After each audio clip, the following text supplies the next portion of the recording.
สอนการให้ธรรมะชนะการให้จงได้สังวรให้ทราบภายในชะล้างจิตใจให้คำสั่งสอน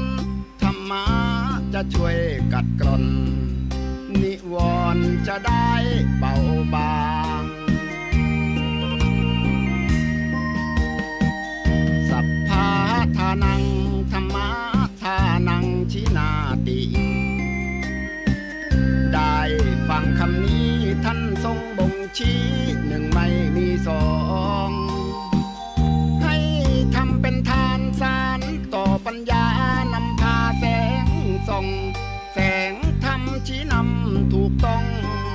รับรองท่านต้องสุขใจ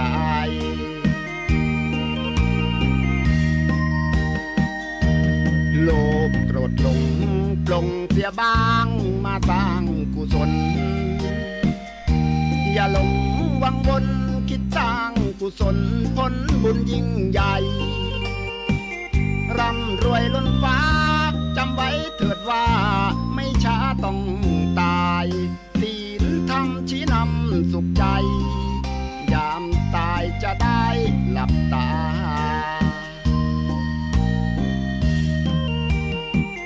สัพพะทานังธรรมะ